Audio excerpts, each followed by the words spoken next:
Brought to you by V-Guard.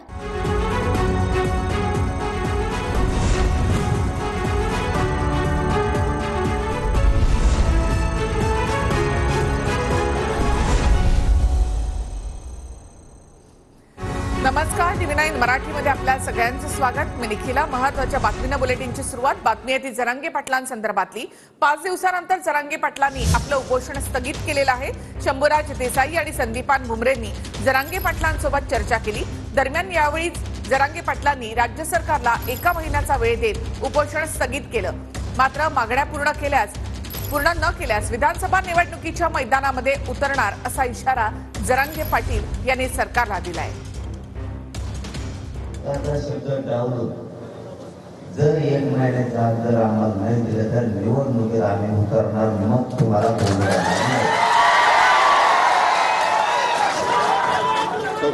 1 महिन्यात तुमच्यासाठी आम्ही सगळ्या 6 कोटी मराठ्याला साक्ष धरून तुम्हाला 1 महिन्याची वेळ देतो. पण 1 महिने जर नाही दिलं तर मला एकाही पक्षानं, विरोधी पक्षानं आणि सत्ताधाऱ्यांनी सुद्धा म्हणायचं नाही तुम्ही हे काय केलं. कारण हे 288 आपण सगळे शिटा पाहिजे.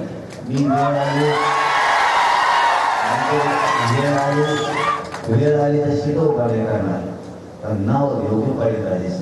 शंभूराज देसाई साहेब ते आपल्याला आरक्षण देते. समजा आंदोलनाचा विषय नाही दिलं तर आपण सत्तेचं नाव घेऊ. नाही तर आपण सत्तेत जायचं नाव घेऊन पुढे पडून टाकायचं. पाण्यात पिलाय पडावी हाताने काय चालू.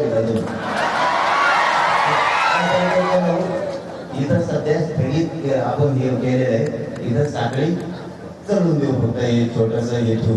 गाववाल्याची इच्छा असली तर, नसलं तर पुढचा निर्णय आपण नंतर घेऊ 1 दिवसांनी 1-2 दिवसांनी. पण शक्यतो आता अंतरावलीचा विषय थांबावाच असं मला वाटतं. आम्ही सगळ्यांनी सगळ्यांच्या बाबतीतला प्रारूप तयार केलं. पब्लिक डॉमेन मध्ये म्हणजे लोकांच्या हरकती आणि ऑब्जेक्शन त्याच्यावरच्या मागवण्यासाठी ते दिलं. पण मी आता दादांना शब्द दिलाय, उद्याच मंत्रिमंडळ मराठा आरक्षण उपसमिती मंत्रिमंडळाची आहे त्याचा सदस्य म्हणून जे 5-6 मुद्दे आज मी या ठिकाणी लिहून घेतलेले आहेत त्याच्या बाबतीत माझ्या स्तरावर पाठपुरावा करायसाठी उद्या सगळ्या अधिकाऱ्यांची मी या ठिकाणी मंत्रालयामध्ये बैठक लावतो. तुमची गरज आहे दादा सगळ्यांना. मला तिकडे जायचं. हा ना, ते सुद्धा चेहरा बघितल्यावर हे दिलं हेच लोक डोक्यावर घेऊन नसतील ना. तुम्हाला साहेबांची मनापासून इच्छा आहे. सीएम साहेबांची मनापासून इच्छा आहे. नाविलाजाने जावं लागलं. मी ही मर्मर सांगतोय. नाविलाजाने नाही सरकारनं दिले मला तिकडे वळायला लागतं. आणि मला आणि समाजाला तिकडे वळायचं नाहीये. सगळ्यात खोटी आहे. मी तुम्हाला मेन ती सांगतोय का आम्हाला तिकडे नाही जायचं. नाही दिलं की तिकडे गेल्याशिवाय पर्याय नाही.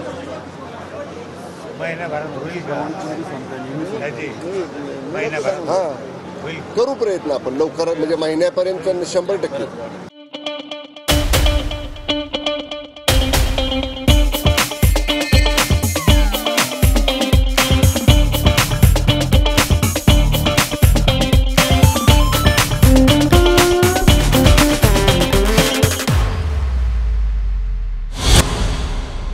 मनसेकडून विधानसभा स्वबळावर लढण्यासाठी तयारी सुरू आहे. विधानसभेच्या 200 ते 250 जागा लढवण्याची राज ठाकरे यांची भूमिका आहे. महाविकास आघाडीला झालेलं मतदान हे मोदींविरोधामधून झालेलं आहे असं बैठकीमध्ये राज ठाकरेंनी म्हटलं. तर शिवसेना ठाकरे गटाला मुस्लिमांनी मतदान केल्याचं राज ठाकरे यांनी म्हटलं आहे. महाविकास आघाडीला झालेलं मतदान मोदी विरोधातून झालेलं आहे, महाविकास आघाडीच्या प्रेमातून नाही. शिवसेना ठाकरे गटाला मराठी माणसानं अपेक्षेप्रमाणे मतदान केलं नाही. शिवसेना ठाकरे गटाला मुस्लिमांनी मतदान केलंय. शिवसेनेचं धनुष्यबाण चिन्ह आणि पक्षाचं नाव काढून घेतल्याचं लोकांना पटलं नाही. उद्धव ठाकरेंबाबतीतल्या राजकारणामध्ये बाळासाहेबांना आणू नका असं अमित शहांना सांगितलं. बाळासाहेबांना मानणारा मोठा वर्ग आजही महाराष्ट्रात आहे हे देखील अमित शहांना सांगितलं. आपण विधानसभेच्या 200 ते 225 जागा लढवत आहोत. विधानसभेसाठी राज ठाकरेंची स्वबळाची तयारी. आमच्या कोणासोबत बोलणंही चालू नाही आणि कोणाबरोबर बोलणं करणार आम्ही. आतापर्यंत मगाशी मी सांगितल्याप्रमाणे आतापर्यंत आम्ही स्वबळावरती निवडणुका लढवलेल्या आहेत. त्यामुळे तशा प्रकारची जी काही बातमी तुम्हाला आलेली ती अत्यंत चुकीची बातमी आहे.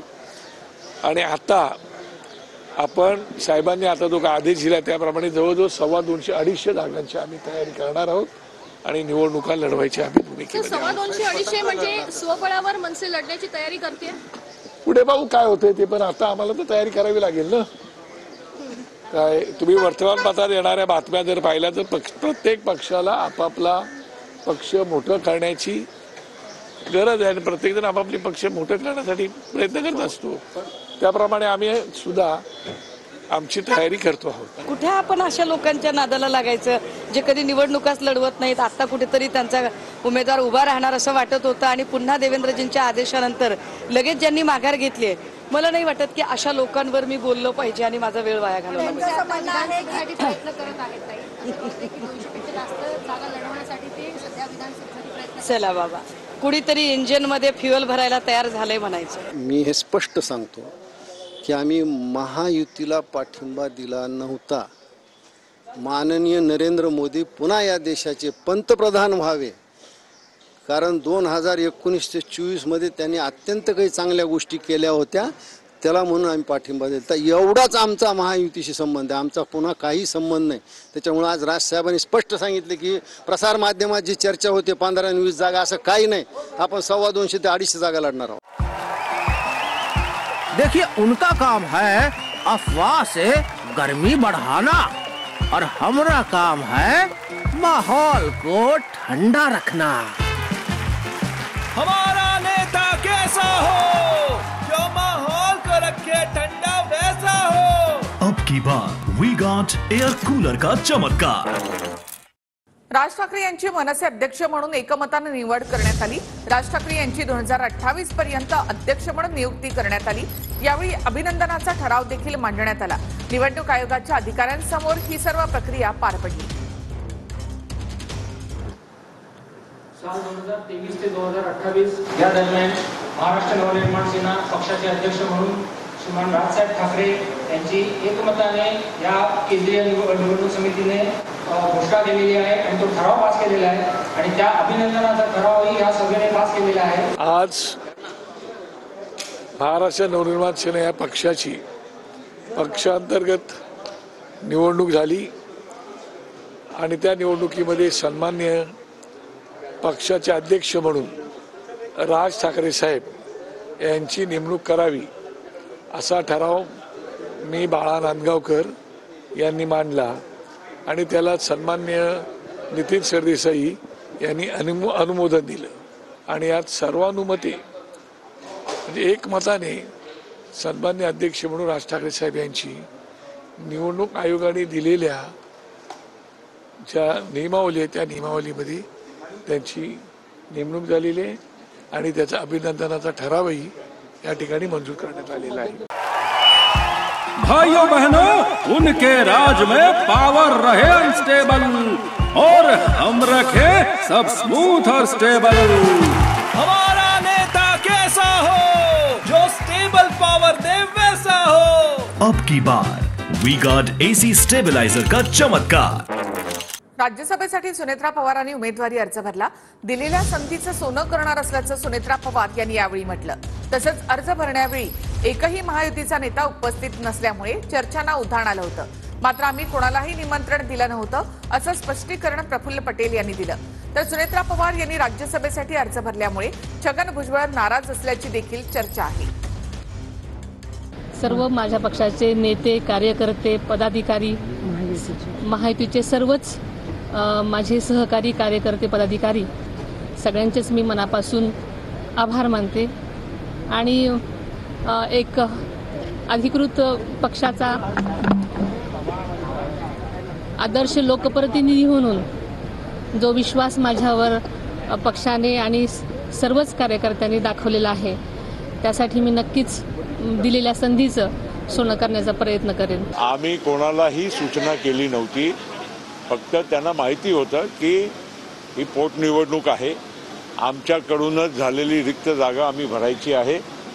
त्यांना आम्ही सांगून आजच्या आम्ही नामांकन भरलेलं आहे, पण कोणालाही आम्ही निमंत्रण दिलं नव्हतं. भुजबळ साहेब, आता बैठक झाली, खरं तर तुम्ही नाराज आहात का नक्की? अरे आम्ही नाराज काही नाही आहे. काय आता पुढच्या कामाशी जे आहेत आता काय काय करायचं आहे, बजेट येणार आहे त्याच्याबद्दल काय काय करायचं आहे त्याची थोडीशी चर्चा झाली, दुसरं काही नाही. चला, मैं बिल्कुल नाराज नहीं हूँ.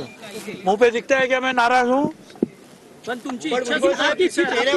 है, मनामध्ये कुठेतरी अरे तुमको क्या मालूम मेरे दिल में क्या दुख है यार? तो हमारे दिल में गया क्या? ऐसा कैसा होता है?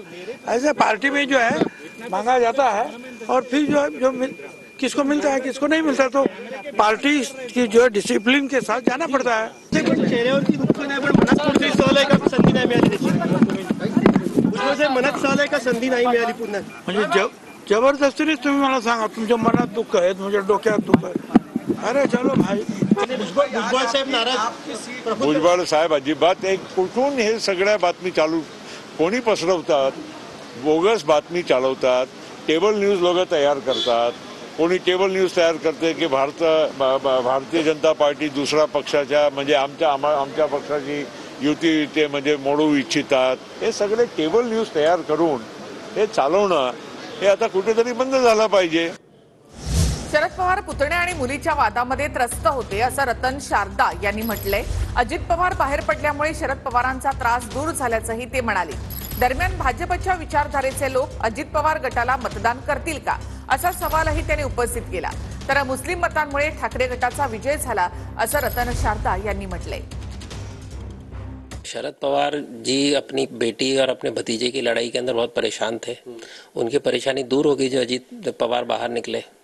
दूसरी बात, ये केवल मैं नहीं कह रहा हूँ कि एक सैद्धांतिक आप चित्र देखिए कि 70 साल जिस संगठनों ने कभी आपस में हमेशा अपोजिट साइड पर रहे राजनीति के, महाराष्ट्र में खासकर जब बीजेपी नंबर 1 बन जाती है तो उसके वोटर एनसीपी को वोट देंगे क्या? एनसीपी का वोट भी जिनका एक शुरू से इसके बारे में जो लोग नहीं संघ हिंदुओं को समझ पाए, वो जो बस जनसंघ और भारतीय जनता पार्टी के विरुद्ध थे, वो ट्रांसफर होंगे क्या? स्पष्ट दिखता है कि वो ट्रांसफर नहीं हुए. देखिए, जरूरत तो अभी हिंदू वोटों की शिवसेना को नहीं है. जो शिवसेना मुस्लिम थोक वोटों से जीती है वो तो भाजपा और संघ को ना ही उपदेश करे.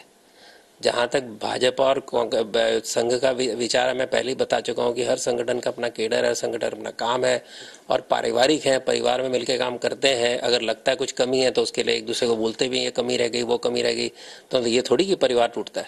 सबसे बड़ा ये माना जा रहा है कि अजित पवार को शामिल करना बोलेगा तो दाव उल्टा पड़ गया बीजेपी. देखिए, मैं बार बार बता रहा हूँ कि भारतीय जनता पार्टी को 1,49,12,139 वोट मिले थे 2019 में. अब भारतीय जनता पार्टी को 1,49,13,947 वोट मिले. 947. भारतीय जनता पार्टी के वोट कम नहीं हुए हैं, सीटें कम हुई हैं. उनका बैकअप सिर्फ कल तक और हमारा चांद तक. हमारा नेता कैसा हो जो नॉन स्टॉप बैकअप दे वैसा हो. अब की बात वी गॉट इन्वर्टर बैटरी का चमत्कार. अजित पवार गटामध्ये रुपाली ठोंबरे पाटील त्रस्त असल्याचं सुषमा अंधारे यांनी म्हटलंय. निर्णय घेण्याची हीच ती वेळ असं रुपाली ठोंबरेंना सांगितल्याचं अंधारे यांनी म्हटलंय. तर अंधारे यांनी दिलेल्या संधीसाठी त्यांची आभारी आहे असं रुपाली ठोंबरे पाटील यांनी म्हटलंय. मला एवढं नक्की माहिती आहे, जेवढं आमचं बोलणं झालं त्यावरून त्या प्रचंड आता अस्वस्थ आहेत. कारण त्यांना असं वाटतंय की एकाच व्यक्तीला प्रवक्ता असेल, स्टार प्रचारक असेल, प्रदेशाध्यक्ष असेल, आयोग असेल, सगळी पदं जर एकाच व्यक्तीला मिळत असतील तर मग काम करणाऱ्या व्यक्तीचं काय? त्यामुळे त्या बऱ्यापैकी फ्रस्ट्रेट आहेत आणि निश्चितपणे त्या 2-3 दिवसात निर्णय घेतील. राजकारणामध्ये सुषमा अंधारे ताई या माझ्या सहकारी मैत्रिणी आहेत आणि त्यांनी जे ट्विट केले किंवा त्यांनी जी काय मला शिवसेनेत येण्यासाठी ऑफर दिलेली आहे, मी त्याच्यासाठी त्यांची आभारी आहे. परंतु मी माननीय अजितदादांच्या नेतृत्वावर विश्वास ठेवून राष्ट्रवादी काँग्रेस पक्षामध्ये प्रवेश घेतलेला आहे. नक्कीच अजितदादांच्या नेतृत्वामध्ये येणाऱ्या काळामध्ये सिद्ध होईल ते की काय मुस्कटदाबी माझी होतीये नाही होते, आणि जर ती असेल तर मी स्वतः येऊन तुमच्या मीडियासमोर सांगू शकेल. आणि आता महत्त्वाच्या बातम्या आपण पाहूया. लोकसभेमध्ये आमचा पाठिंबा मोदींना पंतप्रधान करण्यासाठी होता. महायुतीमधील इतर पक्षांशी मनसेचा संबंध नाही. मनसे नेते प्रकाश महाजन यांचं मोठं विधान. शरद पवार पुतण्या आणि मुलीच्या वादामध्ये त्रस्त होते. अजित पवार बाहेर पडल्यामुळे शरद पवारांचा त्रास दूर झाला. संघाचे सदस्य रतन शारदा यांचं वक्तव्य. आरशेपारच्या नाऱ्यामुळे कार्यकर्त्यांना उमेदवार जिंकतील असं वाटलं, मात्र मतदारांचा गोंधळ झाल्यामुळे फटका बसला. अन्यथा चित्र वेगळं असतं. राष्ट्रीय स्वयंसेवक संघाचे सदस्य रतन शारदा यांची प्रतिक्रिया. भाजपचा विजय झाला तर संघाच्या शिस्तबद्ध नियोजनामुळे आणि जर पराभव झाला तर अजित पवारांमुळे का? अजित पवार गटाचे प्रवक्ते सूरज चव्हाण यांचा RSSला सवाल. महायुतीमधील पक्षांनी जागा वाटपाबाबत लवकरात लवकर ठरवावं. पुन्हा चर्चेचा गुराळ करत बसलो तर अडचणीत येऊ. छगन भुजबळांचं सूचक विधान. लोकांचा कल आता महाविकास आघाडीच्या बाजूने. दिल्लीपेक्षा लोकांना महाराष्ट्राचं सरकार बदललेलं पाहायचंय. शरद पवार गटाचे नेते युगेंद्र पवार यांची प्रतिक्रिया. संदीप देशपांडे यांची वरळीमध्ये मोर्चे बांधणी सुरू. संदीप देशपांडे यांच्याकडून मनसेचा टीजर शेअर. प्रश्न जिथे जनतेचा मार्ग तिथे मनसेचा टीजर शेअर. शिंदेची गुलामी करणाऱ्या वंदना सूर्यवंशींना निकाल पचणार नाही. अमोल कीर्तीकरांच्या निकालावरून संजय राऊतांची टीका. अधिकाऱ्यांना आरोपीच्या पिंजऱ्यात उभं राहावं लागेल, राऊतांचा इशारा. काही निर्णय संघाला नाही पटले, त्याचे परिणाम निवडणुकीमध्ये दिसले. भाजपवरील संघाच्या नाराजीवर बच्चू कडूंची प्रतिक्रिया. नांदेडमध्ये मराठा आरक्षणासाठी जरांगेंच्या समर्थनार्थ उपोषण. सगळे सोयरे कायद्याची अंमलबजावणी करण्याची मागणी. जळगावच्या भोकरदनमध्ये मराठा समाजाचं रास्ता रोको आंदोलन. सगळे सोयरे कायद्याची अंमलबजावणी करण्याची मागणी. बारामतीमध्ये शरद पवारांचा दुष्काळग्रस्त भागामध्ये पाहणी दौरा. पवारांकडून कारखिल परिसरामध्ये डाळिंब बागेची पाहणी. केंद्रीय राज्यमंत्री प्रतापराव जाधव शेगावमध्ये यात्रेमध्ये सहभागी. मंत्रिपदाची शपथ घेतल्यानंतर प्रतापराव जाधव प्रथमच शेगावमध्ये. युरिया खताबाबत राज्यामध्ये भ्रष्टाचार. शेतकऱ्यांची मोठ्या प्रमाणामध्ये फसवणूक केली जाते. सरकारने संबंधितांवर कारवाई करावी, अन्यथा आम्ही यामध्ये उतरू. संभाजीराजेंकडून सरकारला इशारा. सांगलीच्या जत तालुक्यामधील अंकले गावामध्ये 15 जणांना विषबाधा झालेली 15 जण एकाच कुटुंबातील असल्याची माहिती. कौटुंबिक कार्यक्रमात आमरस खाल्ल्यामुळे विषबाधा झाल्याची माहिती. घाटकोपर होर्डिंग दुर्घटनेबाबत पालिका अधिकाऱ्यांसोबत भाजप नेते किरीट सोमय्यांची मंत्रालयामध्ये बैठक. आतापर्यंत झालेल्या कारवाईचा सोमय्यांनी घेतला आढावा. डोंबिवलीच्या उडान कंपनीमधील स्फोटानंतर प्रदूषण नियंत्रण मंडळाला जाग. डोंबिवली MIDC मधील जवळपास 750 कंपन्यांचं सर्वेक्षण होणार. तर आतापर्यंत 33 घातक केमिकल कंपन्यांना क्लोजर नोटीस.